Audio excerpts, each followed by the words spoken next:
Lecture 2. What is happiness? We're going to move on now and define happiness. And for me, there are two types of happiness. First of all, there's what I've called micro-happiness. And this is basically any positive feeling experienced in the moment. And that moment might range from a few seconds right through to a few hours.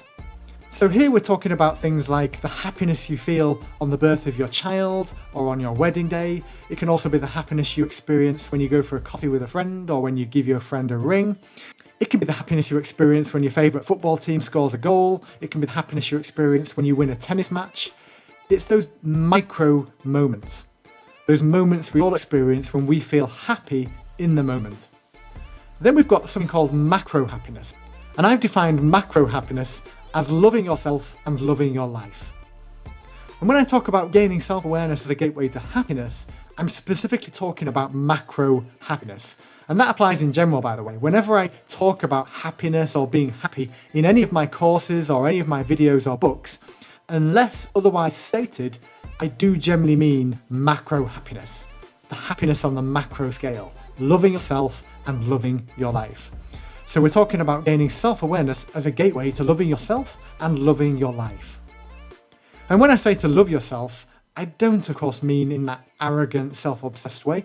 I'm simply talking about self-esteem. And knowing yourself deeply will definitely help fuel your self-esteem.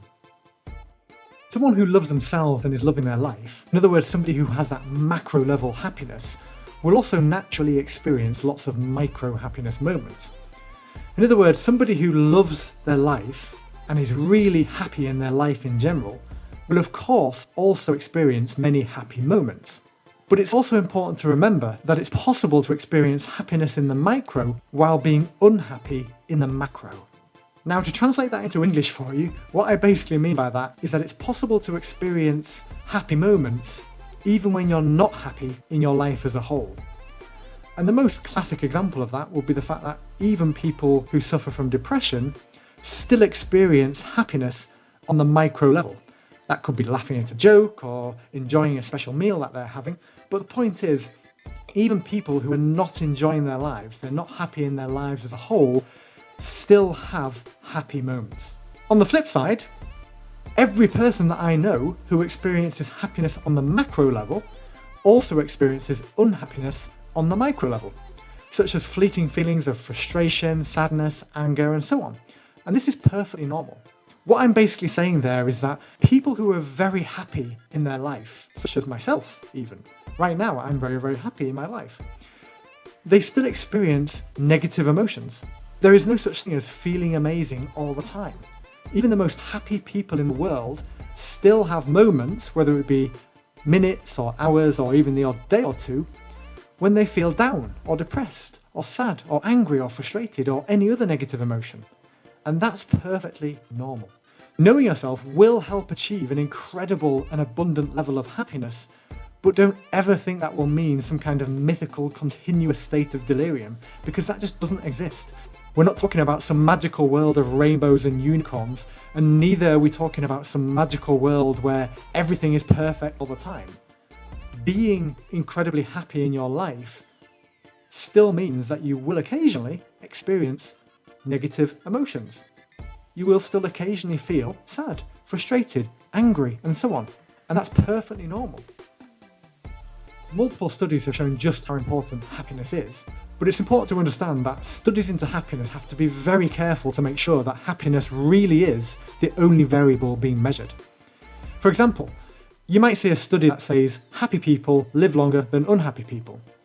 But it could be, when you look at the detail of the study, that all the happy people studied might earn over £30,000 a year, live in the countryside and exercise daily, and it could be that all the unhappy people studied earned less than £20,000 a year, didn't live in the countryside, and never exercised.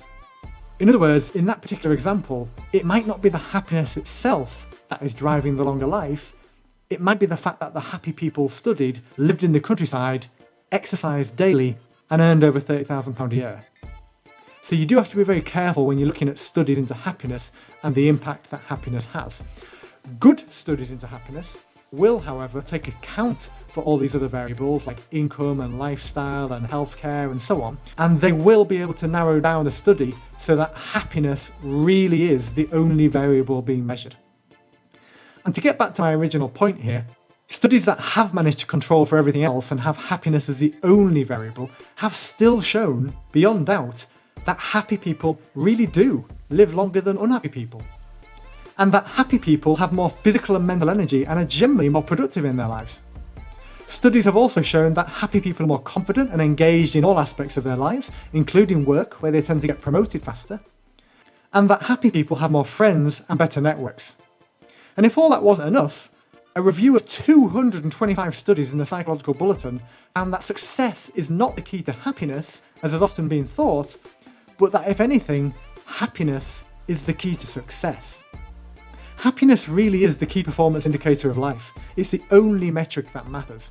And I feel the need to say that because in society we still judge success based on things like how much money you have, how much money you make, how big your house is, and so on.